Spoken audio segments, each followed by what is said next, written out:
Radio Publique Africaine.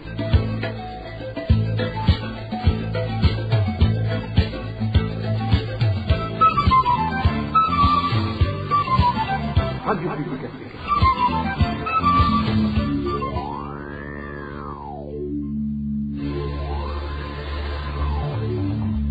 C'est le moment de suivre le journal parlé en français. À la présentation, Inès Gakiza.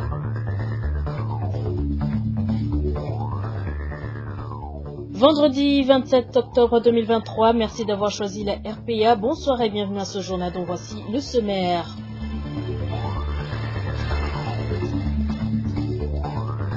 Le raid de Tabara ne compte pas déposer les armes avant la réhabilitation des accords d'Arusha. Le mouvement répond au président d'Aïchimiye qui les appelle à rentrer pour être démobilisés. Deux habitants de la commune de Mngumba dans un état critique. Ils ont été sérieusement battus par les policiers qui gardent les bâtiments de l'Isabou. Dans ce journal, vous suivrez les détails. Énormes dégâts causés par des pluies torrentielles ce jeudi dans les communes de Buganda et Lugombo de la province Chibitoke. Plus de 600 maisons ont été détruites et 5 personnes blessées. Voilà pour le sommaire.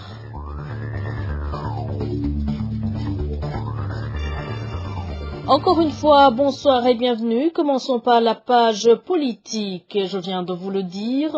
Le président Évariste Ndayishimiye appelle les combattants du mouvement Raid de Tabara de déposer les armes et rentrer au pays pour qu'ils soient démobilisés et réintégrés dans la communauté. Il a déclaré au cours d'une audience qu'il a accordé aux représentants de l'Institut européen pour la paix qui étaient venus pour discuter avec lui sur les questions sécuritaires qui se remarquent à l'est de la RDC.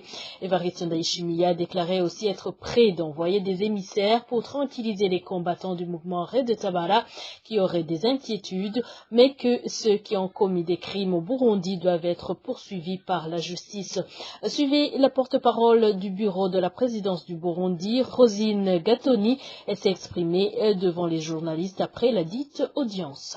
Le chef de l'État vient de recevoir en audience une délégation de l'Institut européen pour la paix qui était venue pour s'entretenir avec le chef de l'État sur demande du chef de l'État sur la situation relative à la paix et la sécurité à l'est de la RDC, mais plus particulièrement dans le processus de retour des groupes armés qui sont à l'est de la RDC vers leur pays d'origine, les groupes armés étrangers. Ce sujet entre dans le contexte de la décision qui a été prise par les chefs d'État de la communauté est-africaine où ils se sont engagés à soutenir la République démocratique du Congo, à recouvrer la paix et la sécurité, surtout dans sa partie Est, et ont pris certaines décisions relatives, d'une part, aux groupes armés internes à la République démocratique du Congo, mais d'autre part également aux groupes armés étrangers. Parmi ces groupes armés étrangers, nous citons particulièrement le groupe Raid Tabara, qui faisait objet de discussion de cette audience. Le chef de l'État est revenu sur les décisions qui ont été prises par la communauté, notamment celle de demander à tous les groupes armés de déposer leurs armes et d'entamer le processus TDR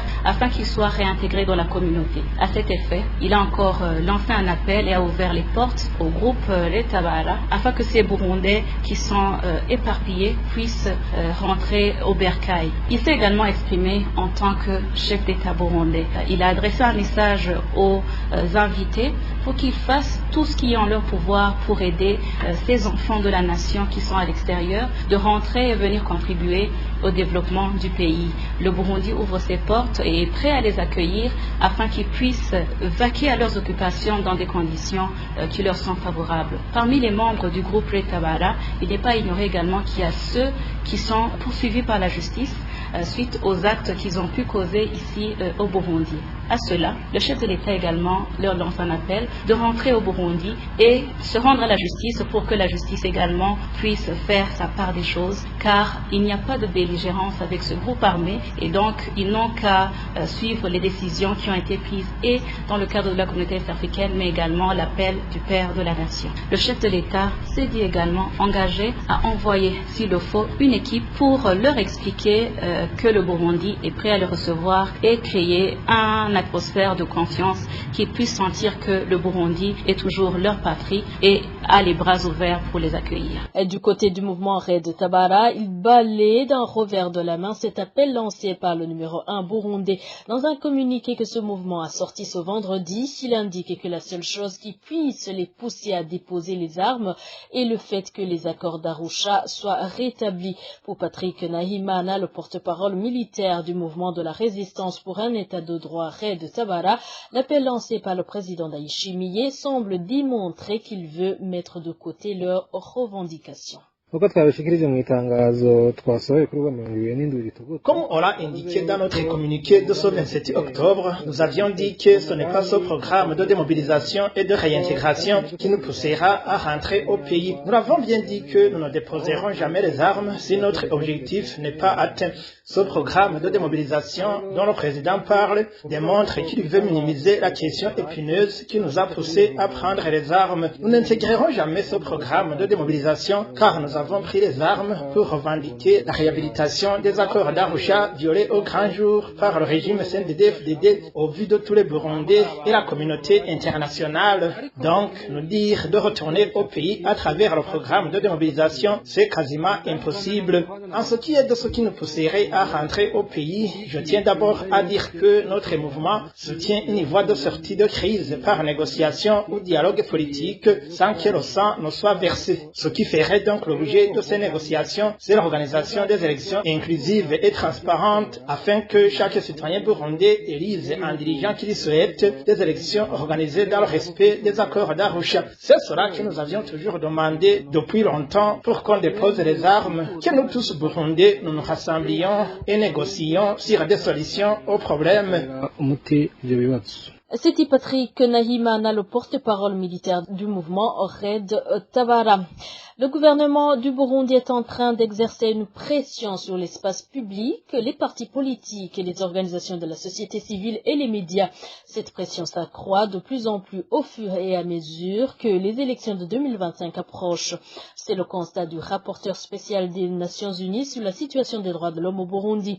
Fortuné Gaëtan Zongo exhorte les autorités burundaises à mettre fin à cette pression, mais aussi à garantir les conditions d'un retour crédible des réfugiés.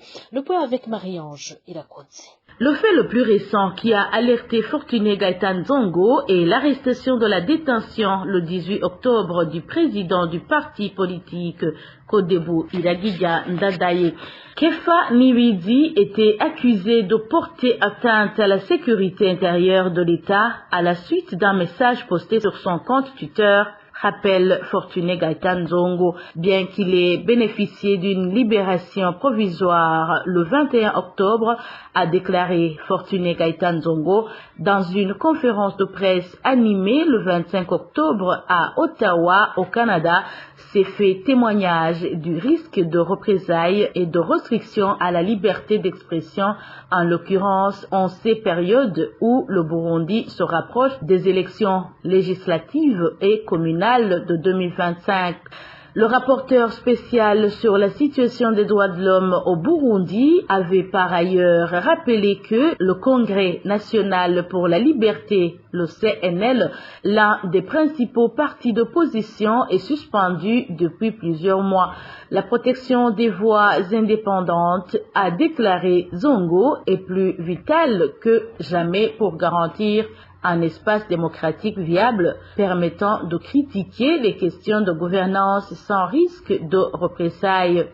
Gaëtan Zongo a averti que les infractions aux contours vagues figurant dans la législation du pays étaient sujettées à un large éventail d'interprétations et étaient utilisées pour porter atteinte au droit de mener des activités politiques et sociales légitimes. Dans cette conférence de presse, le rapporteur spécial a cité les arrestations de Floriane Irangabiye, journaliste détenu depuis août 2022, de Christophe Sahabo, ancien directeur général de l'hôpital Kira, et de Christophe Ndouayo, secrétaire national et membre du bureau politique du Congrès national pour la liberté.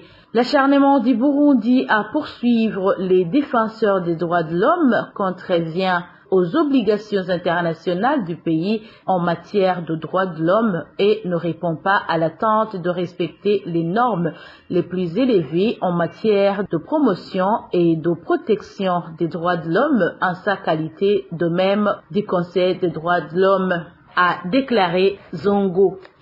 Zongo a également indiqué que l'absence des composantes essentielles d'un processus de rapatriement volontaire avec un mécanisme de protection physique, juridique et matérielle, l'absence de principes harmonisés pour la gestion des questions foncières des rapatriés pourrait compromettre la cohabitation pacifique entre les différents segments de la population.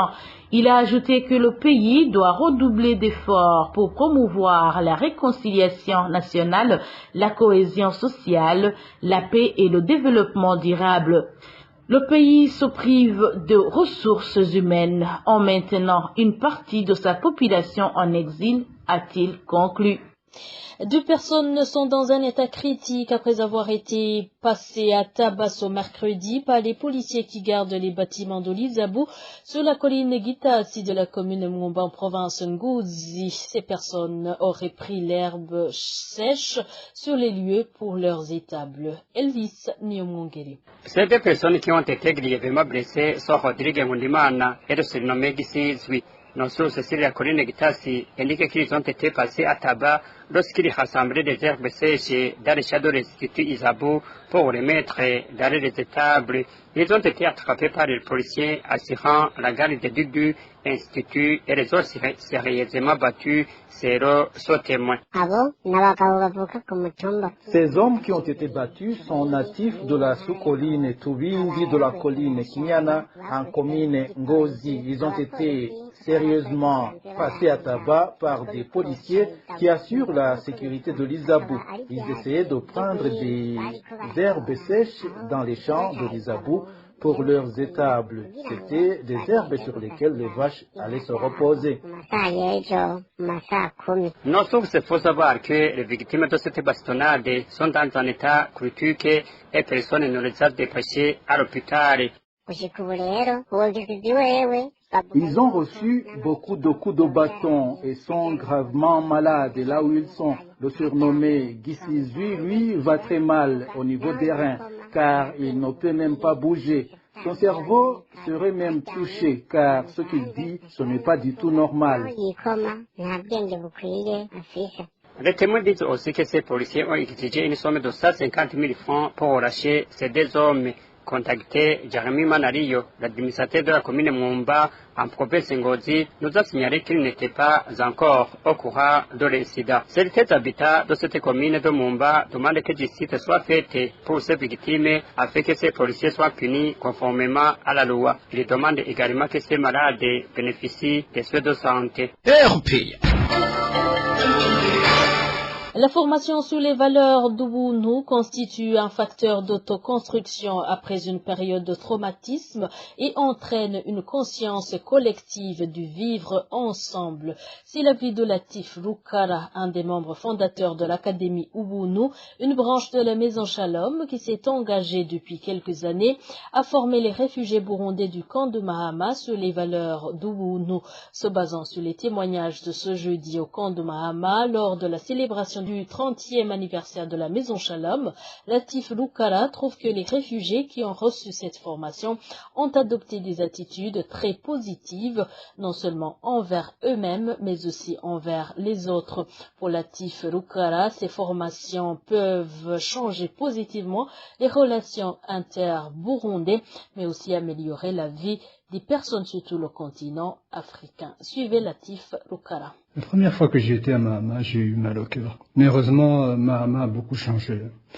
Aujourd'hui, Mahama ressemble plus à une cité qu'à un camp de réfugiés. Et cela grâce à la compassion fraternelle de nos frères rwandais, mais aussi grâce au travail de Madame Maggie Oma, Madame Maggie Balankitse, et de la Maison Shalom. Il faut que nous soyons conscients que le cycle des violences que connaît la région des Grands Lacs, elle se caractérise par la manipulation de l'histoire, la manipulation des faits, la manipulation de masse. Nous sommes conscients que la haine et la vengeance se développent favorablement dans un contexte ravageur comme l'exil. L'exil est vraiment une épreuve et les conditions de vie dans un camp de réfugiés sont d'une telle violence. Donc notre objectif était, et toujours d'ailleurs, de permettre à nos frères et sœurs qui vivent dans les camps de réfugiés d'être des acteurs de changement. Donc l'Académie de Ubuntu est avant tout un lieu de partage de savoir, de partage de réflexion, de co-construction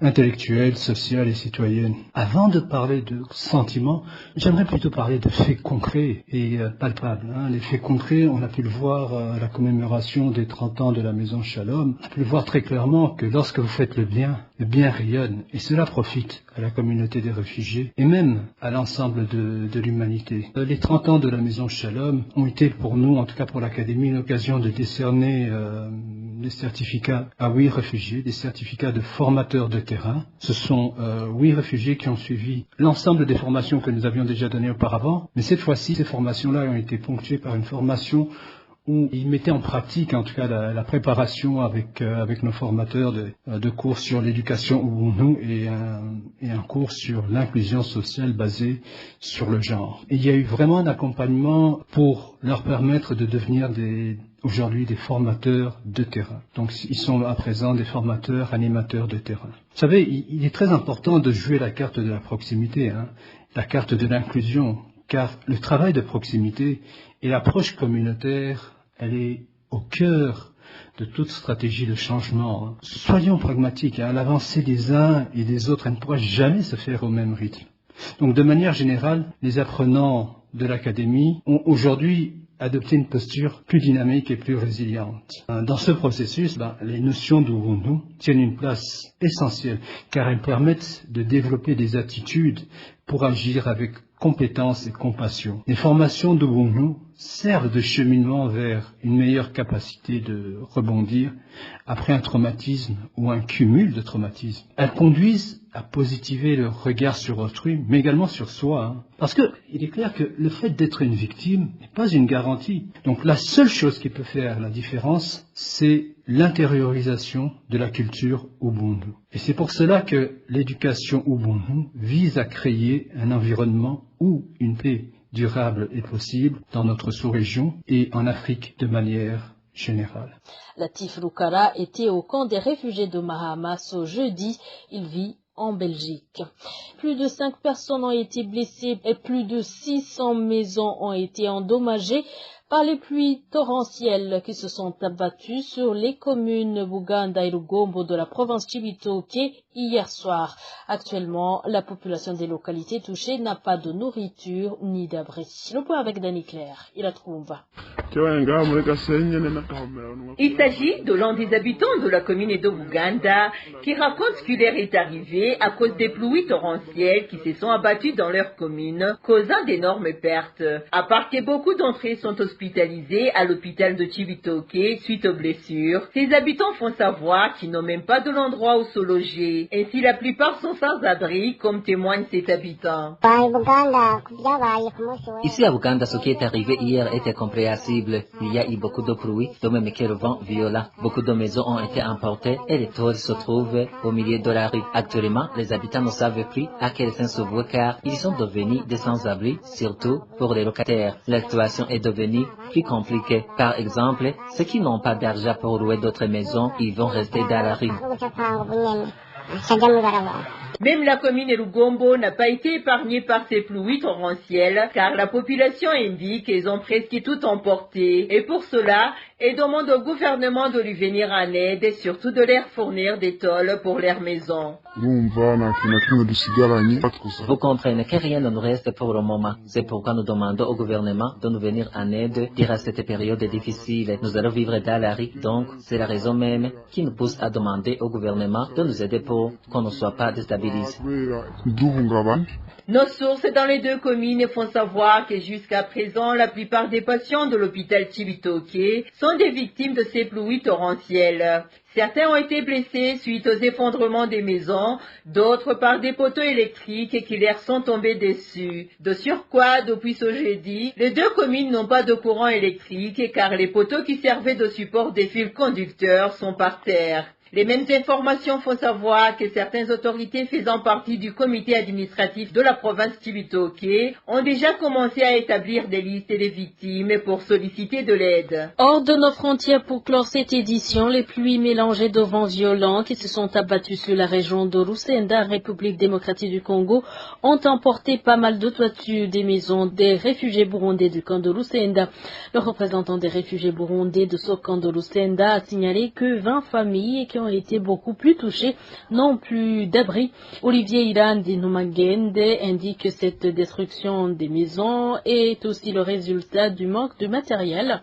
Pire encore, c'est le manque de moyens de vivre qui pousse pas mal de réfugiés à jouer la carte d'un rapatriement digne.